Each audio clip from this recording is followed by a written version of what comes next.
So in 1619, Matthias died, leaving his Catholic cousin Ferdinand to inherit the kingdom and electorate of Bohemia and the Holy Roman Empire, of which it was a part as well.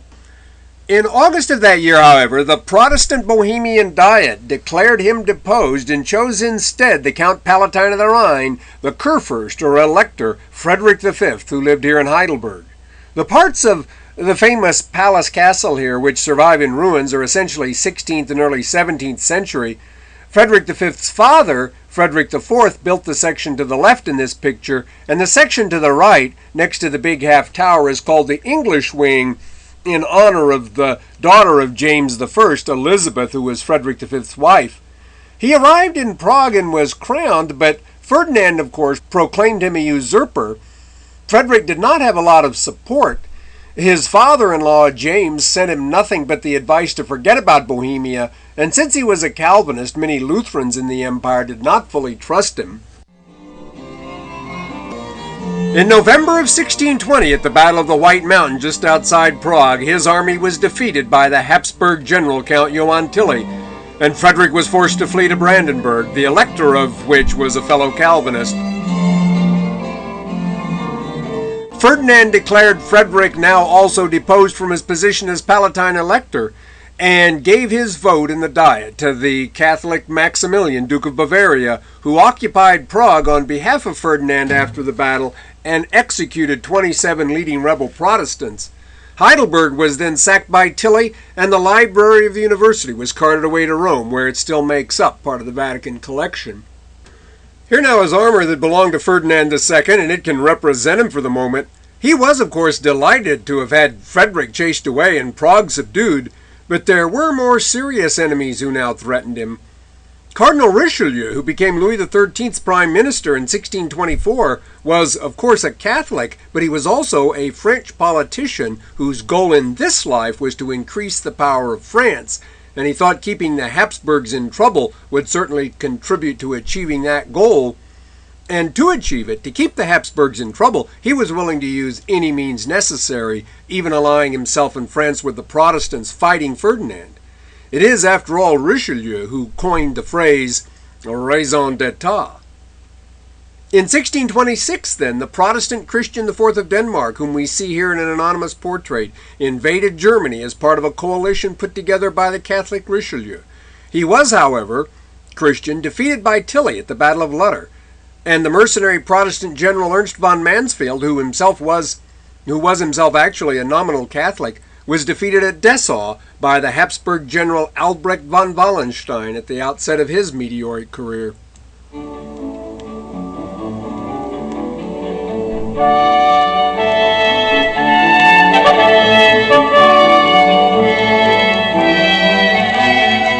This is a sketch of Wallenstein now by Van Dyck. A good idea of the character of Wallenstein can be gotten from the story about how he asked the astronomer and astrologer Kepler to do his chart, and then Kepler was afraid to tell him what he read. He was, said the chart, power-mad, greedy, a man who cared nothing for real religion or morality, who cared nothing for human relationships, and who would just as soon kill an enemy as look at him. However, Wallenstein found all this flattering, and ever thereafter put more faith in astrology than ever. He was a member of an old but not especially prosperous noble family in Bohemia, but he married an elderly rich widow whose money he inherited, and then married another rich woman and invested his matrimonial profits into putting together what became the most feared army in Central Europe. Like many other great 17th century generals, Ambrogio de Spinola and Cromwell, for example, he had no military training, but he had charisma. People would do what he said, even to the point of risking almost certain death. And to have that kind of leadership ability is to have a gift of a sort, certainly, a kind of genius that might even be rarer than Rembrandt's.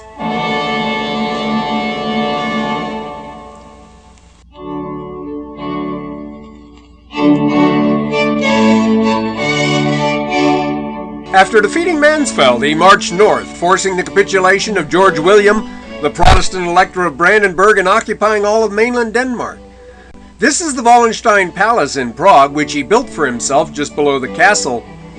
but in which he got to spend very little recreational time.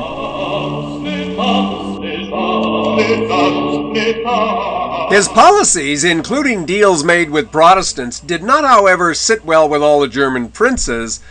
Also, apart from the religious question, many worried that Ferdinand would, using Wallenstein, become simply too powerful for their political good. Ferdinand himself was worried that Wallenstein would become too powerful for even him to handle. His ambition was limitless.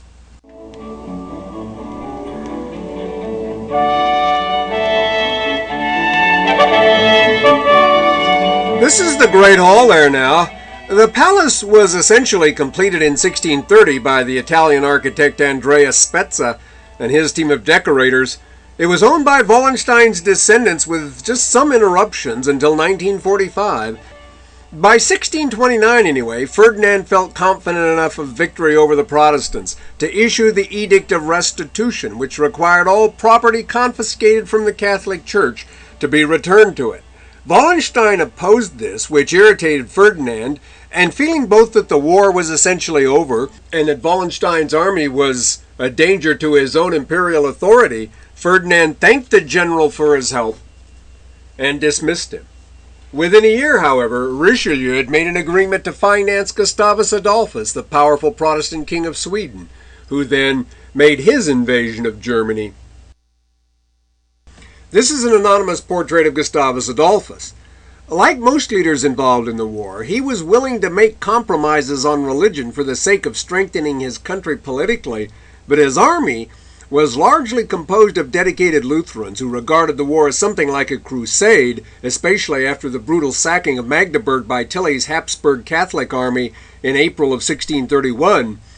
They were also armed, Gustavus's men, with state-of-the-art flintlock guns that didn't require keeping a match or fuse lit to fire them. George William, the Elector of Brandenburg, now went back over to the Protestant side to join the Swedes, as did the Elector of Saxony.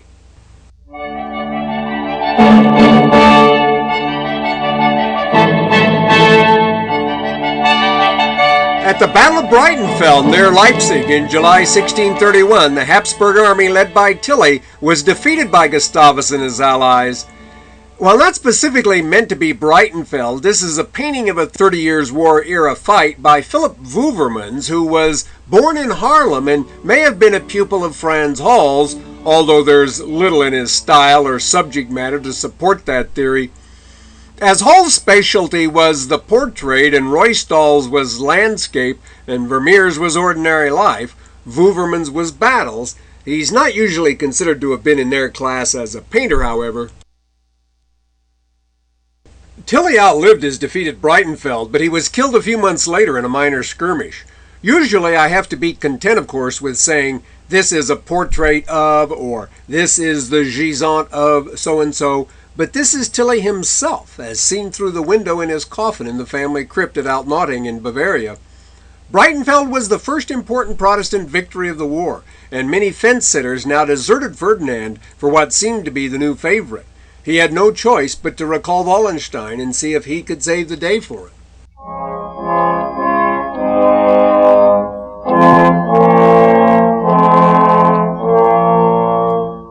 This is another of Wouvermans' battle paintings. At Lutzen, southwest of Leipzig in 1632, the climactic battle in what we might call the Eastern Theater of the 30 Years' War took place.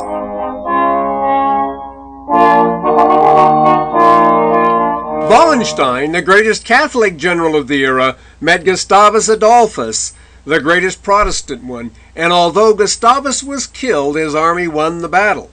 After it was over, as Durant says, the victors mourned and the defeated rejoiced. Wallenstein, who was only loyal to the Habsburg cause when it coincided with his own, and had already been involved in all sorts of plots which were not to Ferdinand's advantage, now began even more treason-tinged intriguing with the French and others, and in December of 1633 he was assassinated, if not on Ferdinand's orders, at least with his approval.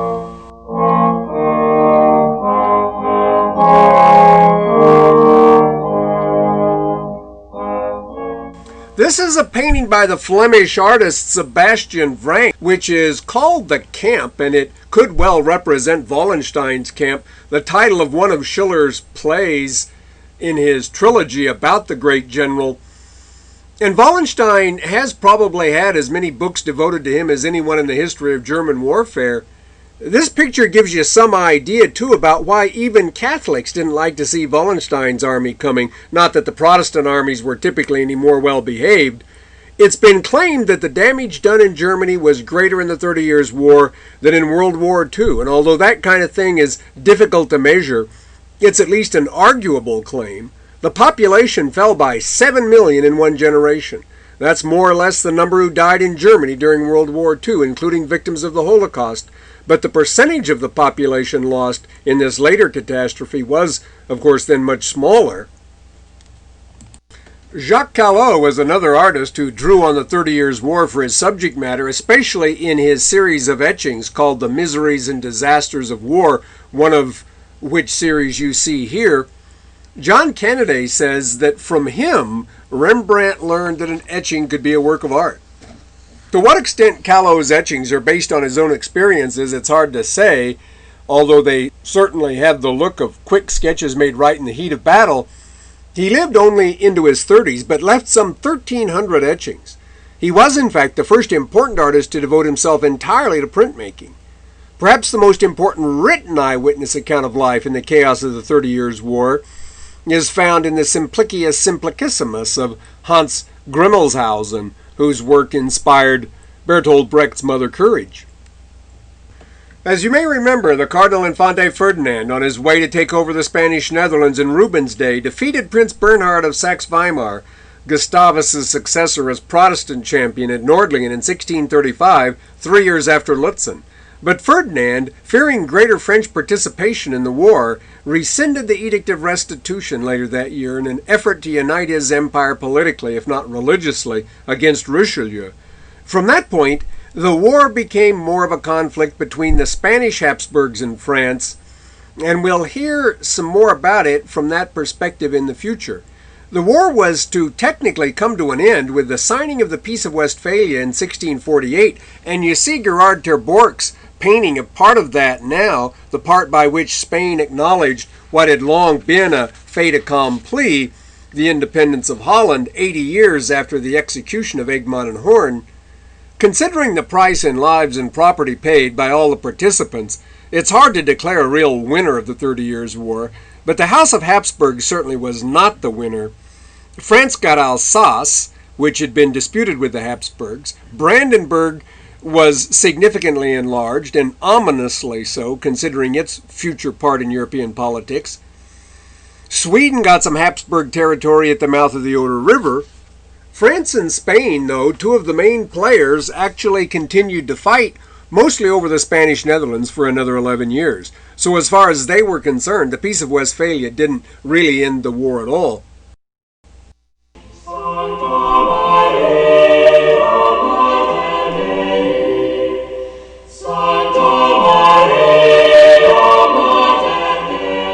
Now you're going to have to shift gears a little bit, because we're going to see what was going on in Spain and France during the 30 Years' War, more or less, and we're going to start with Spain. This is Seville, and I think if I had to pick the city that has contributed the most to Spanish civilization, Seville might be my choice. The cathedral, though not considered in the same class with the best things in the style, is usually called the largest Gothic church ever built, and the Alcázar above is one of the best examples in Spain of Mudéjar building and decoration. Cervantes, as I mentioned earlier this quarter, probably began Don Quixote in Seville. One of Lope de Vega's most famous plays is The Star of Seville. Tirso de Molina's Burlador de Seville inspired Beaumarchais, Mozart, and Rossini. Bizet's Carmen, perhaps the most universally popular of all operas, is set in Seville. And in the history of painting, Zurbarán spent much of his career here, as did the less well-known Valdés Leal, and Francisco Pacheco, Bartolomeo Murillo, and perhaps the greatest of all Spanish painters, Diego Rodriguez de Silva y Velázquez, were all born here.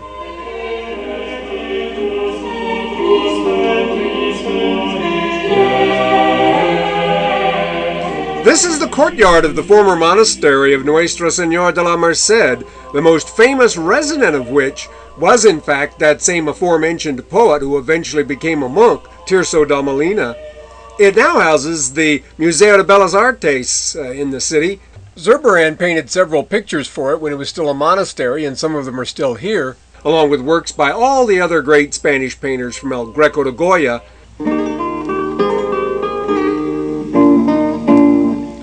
As I mentioned, both Francisco Pacheco and Velázquez were born in Seville, and this is a picture of the former by the latter, Pacheco by his pupil Velázquez, who would also become his son-in-law. Velázquez himself was from what would be called a good but not wealthy family. His grandfather had been a Portuguese nobleman.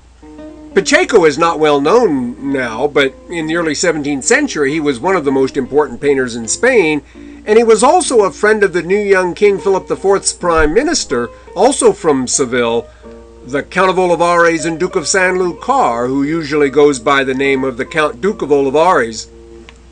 Some in fact think that Velázquez may have been only 11 or 12 when he first painted a lost portrait of Olivares in Seville.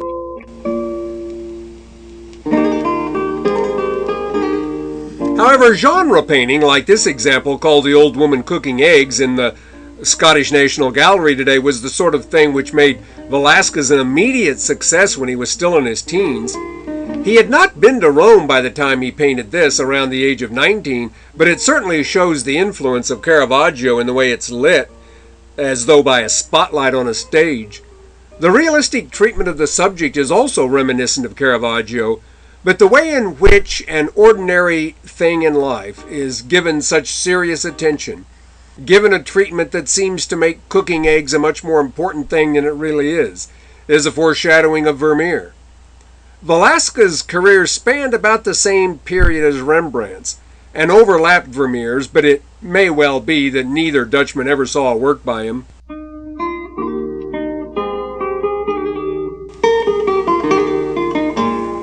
This is another early genre painting by Velázquez that would also justify putting him in the Teenage Hall of Fame. It's The Water Cellar, now in the Wellington Museum in London. This is much like The Old Woman Cooking Eggs in the way it is lit and in the almost spiritual significance given to an everyday occurrence. The Pope celebrating Mass could hardly have been painted looking more dignified and imposing. The glass could pass for the Holy Grail. In fact, Velázquez did paint some religious subjects during his teens, as well as genre paintings like this, called bodegones. But after he began to work for the royal court, he became primarily a portrait painter.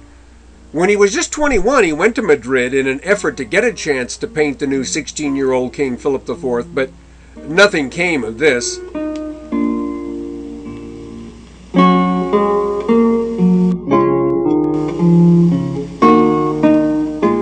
As I mentioned, however, Pacheco was his father-in-law, and he was influential and anxious to advance the career of his daughter's husband.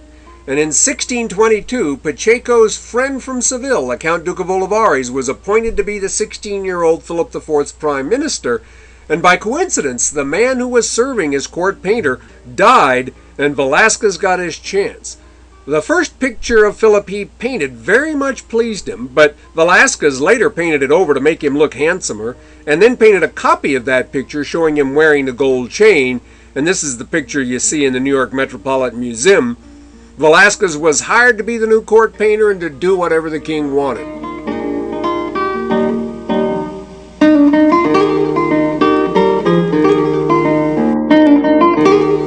And what the king wanted most was pictures of himself. Here he is looking exactly like he'd been painted by a 17th century Gainsborough, looking like an idle nobleman, hoping for something to show up he can shoot at.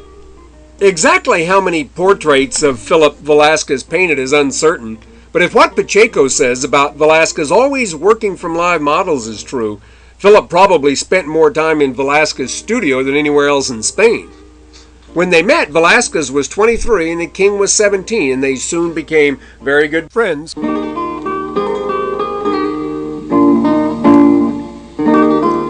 This is a self-portrait by Velázquez. Velázquez was to be not only Philip's court painter, but an important official at the court as well. Like Rubens, he was ambitious to be more than just a painter, and he was eventually to be given responsibilities similar to those given to Rubens, whom you may remember he met in 1628 when Rubens was acting as an ambassador from Philip's sister, Isabella Clara Eugenia. As a handsome fellow who was a friend of the king and generally regarded as a genius, one might expect him to have had his share of amours, but again, like Rubens, there's no hint of any scandal in his biography. He was married when he was 18, as I said, and after 43 years of marriage, he and his wife were to die just a week apart. Rubens was so prolific, no one has ever regretted the time he spent on politics, but Velázquez has been accused, despite being very prolific himself. Pacheco says he painted the portrait of Philip we saw in one day, but as I said, he has been accused, nevertheless, of spending too much time on his duties as a gentleman of the bedchamber, and later on his duties as assistant superintendent of royal works, too much time organizing the king's wardrobe, furniture, and remodeling projects, which he could have spent creating masterpieces.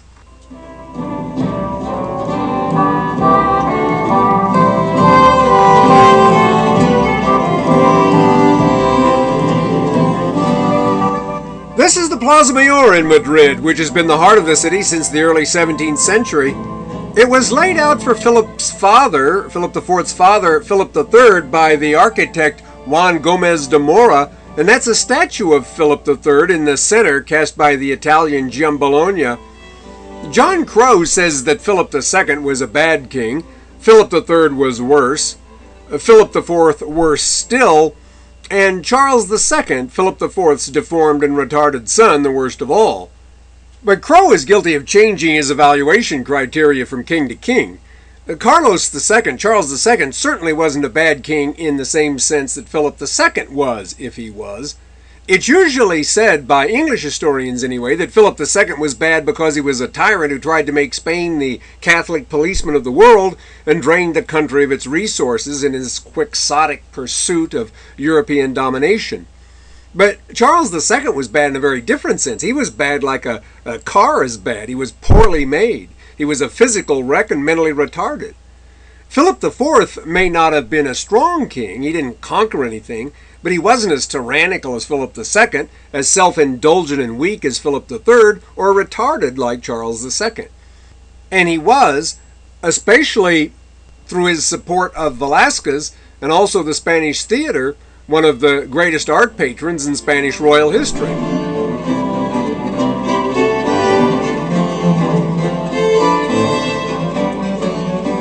This is another view of the Plaza Mayor. Velázquez had an apartment on the square, but he must not have spent much time in it. It's also worth pointing out that not only was Velázquez, of course, around in Philip IV's day, but so was El Greco. Until 1614, so was Cervantes, so were Lope de Vega and Calderon. Even if Spain was in political decline in the early 17th century, the golden age of Spanish contribution to the arts was still in full swing.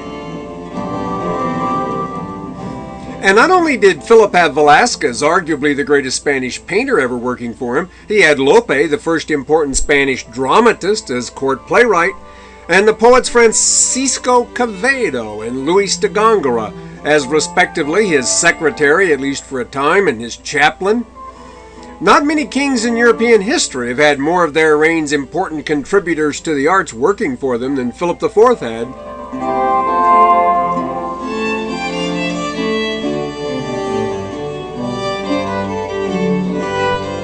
This is the modern statue of Calderón de la Barca in the Plaza de Santa Ana in Madrid, which used to be the heart of the theater district, and the Madrid National Theater is still at the opposite end of this plaza. This is a part of town in which Philip may have spent some time, partly because of his interest in the theater, but also partly because of his interest in women. Surprisingly, perhaps, women were allowed on respectable stages in Spain before they were in England.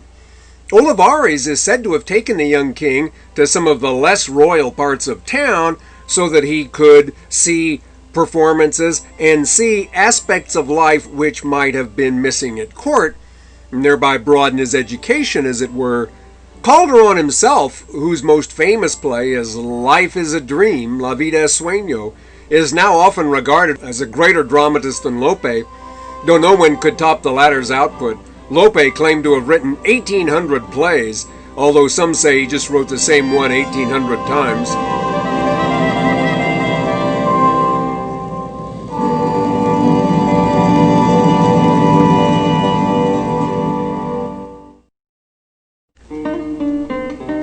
This is probably the earliest surviving portrait by Velázquez, and the subject is the poet Luis de Góngora, and he was painted on the artist's first trip to Madrid before he was hired by the king. Góngora is now highly regarded, in some quarters anyway, but his poetry is very artificial, and even harder than most poetry to translate. Some translations of his works really border on nonsense. For example, "Let the ilex resist the wind with its peasant foot, for with its courtier-like leaves it believes in every breeze." The word Góngorism is sometimes used to refer to affected and strange writing.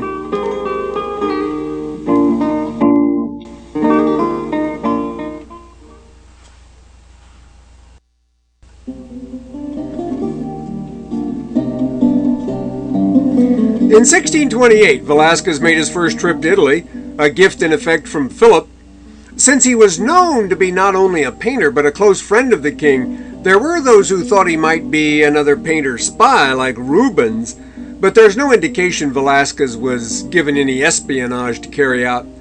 He was very well received in Venice, Rome, and Naples. If he visited Florence, it was only for a short time.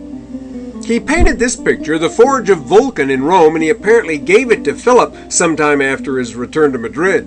It's a rare classical subject for him, obviously, one would suppose, inspired by his exposure to such things in Italy, and the treatment of the bodies might owe something to the Renaissance, although even Vulcan's own heavily muscled torso does look more appropriate to the blacksmith he was than to a hero. In fact, there's a distinctly anti-classical atmosphere about the whole picture.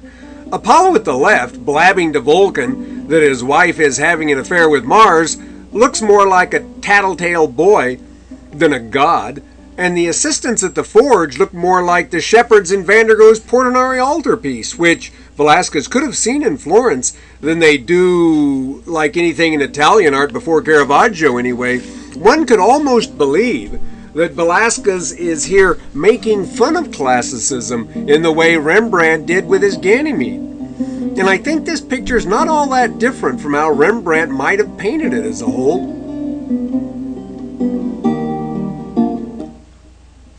And what about this picture, painted after Velázquez's return to Madrid? This portrait of the king's former tutor, Juan Mateos, could also pass for the work of a Spanish Rembrandt. If we didn't know better, I could almost imagine that Velázquez had snuck off to Amsterdam on this trip.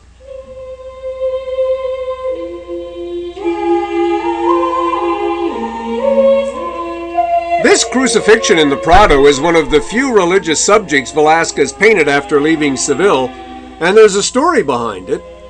Philip IV was married, as we'll see, to Isabel, the sister of Louis XIII of France, but he was not at all as faithful to her as Velázquez was to his wife. Philip had over 30 illegitimate children, and on one occasion he is said to have unsuccessfully attempted to add a nun from the convent of San Placido in Madrid to his harem, and she refused this so adamantly that the king had this painted as a gift for her convent out of respect for her religious commitment. One might suppose Velázquez to have been influenced by El Greco, the greatest painter in Spain before him and who was still alive when he was a young man, but there are only a couple of paintings that suggest any such influence, and I'm not sure this is really one of them. It at least lacks the overtly emotional quality of El Greco's typical pictures. For someone whose forte is realism, the crucifixion can be a difficult subject. This is essentially an icon, appropriate for the nuns, not a representation of what the crucifixion might have been really like in, say, the way Rembrandt painted it and the way Velázquez might have painted it for some other setting.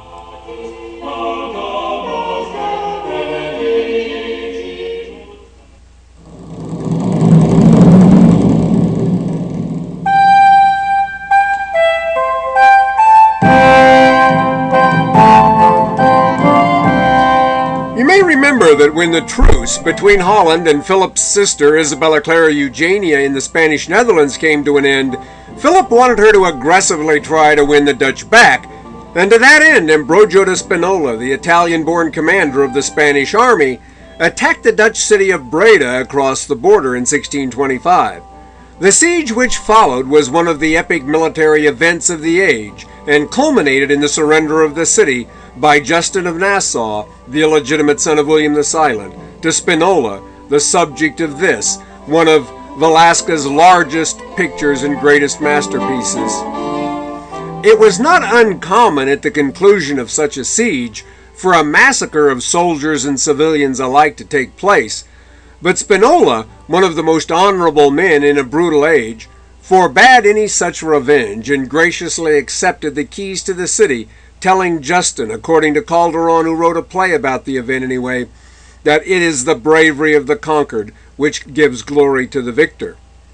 Even the 30 Years' War must have produced other similar examples of true nobility about which we know nothing in the general dark confusion, so this can represent them too, I guess, nameless heroes who should have their statues in public squares.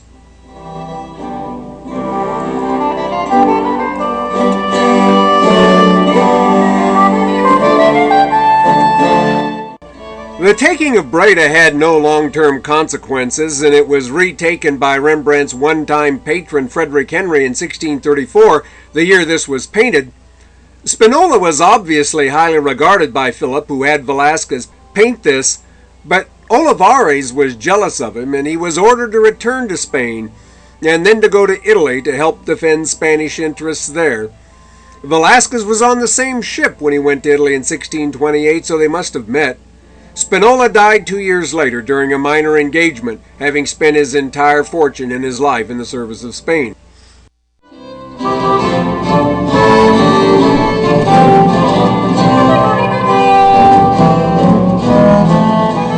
This is Olivares himself now, the king's prime minister, who had a good deal to do with getting his fellow Sevillano, Velasquez, his job working for the king. When Velasquez arrived in Madrid to start his career, he must have seen Titian's equestrian portrait of Philip IV's great-grandfather Charles V in the king's collection. It's the one Italian Renaissance picture that was most clearly an influence on him.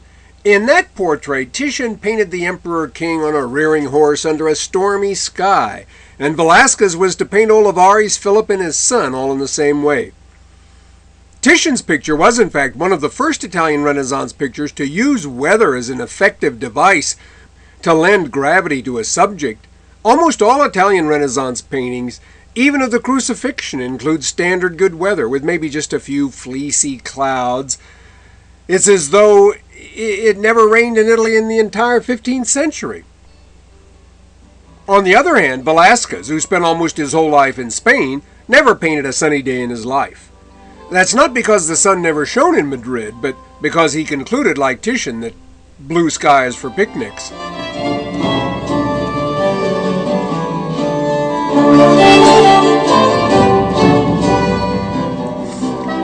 There are a lot of good things that could be said about Olivares, but he certainly had enemies, and among them was the Queen, Isabel, a sister of Louis XIII. Louis married Philip's sister, and Philip married Louis's sister, and then France and Spain fought each other for 40 years. But what really made Isabel mad was something more serious than politics. Olivares had no legitimate son, and he wanted to legitimize one of his illegitimate ones. Since this was frowned on, he wanted the king to legitimize one of his assortment of bastard sons to set a precedent. Isabel, and this is Velasquez's equestrian portrait of her you see now, had made no public fuss, over her husband's notorious philandering over 30 or 40 peccadillos running around the palace.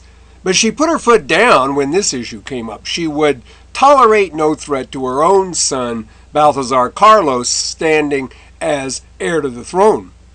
Olivares had also been blamed for the failure of the Cardinal Infante's invasion of France by not giving him enough in the way of men and materiel, and he was widely disliked by the Spanish people because of the heavy taxation for which he was blamed and which was required to keep Spanish troops in place all over the empire, the king finally dismissed him in one of his more decisive moves in January 1643, and Olivares died insane 2 years later. Incidentally, the pearl the queen is wearing in this picture is said to be the one bought by Richard Burton and given to Elizabeth Taylor on their 10th wedding anniversary, but then her dog ate it.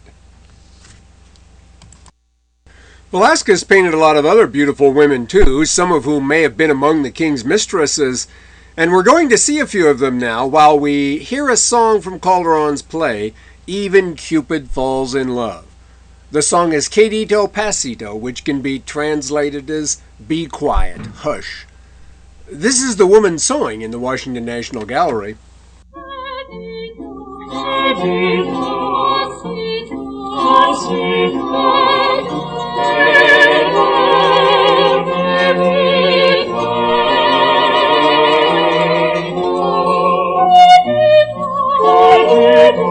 An anonymous subject.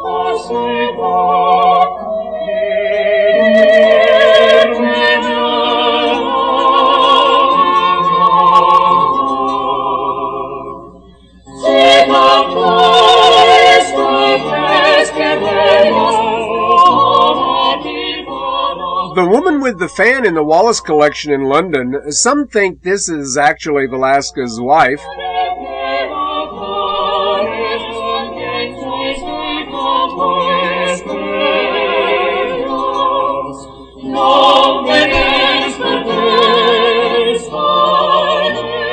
And this is the famous Rokeby Venus, apart from Goya's Ma Desnuda, the most famous nude in Spanish art.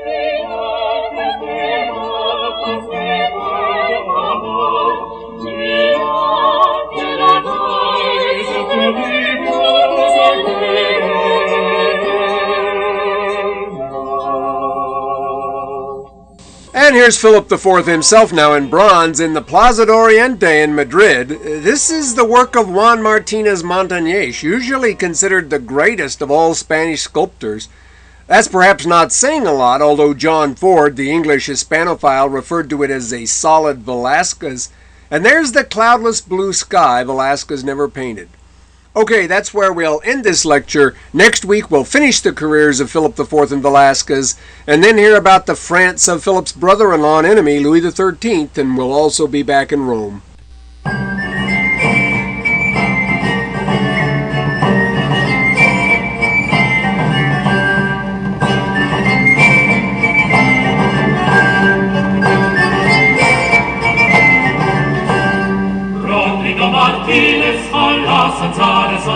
Pensando che la mano si ama la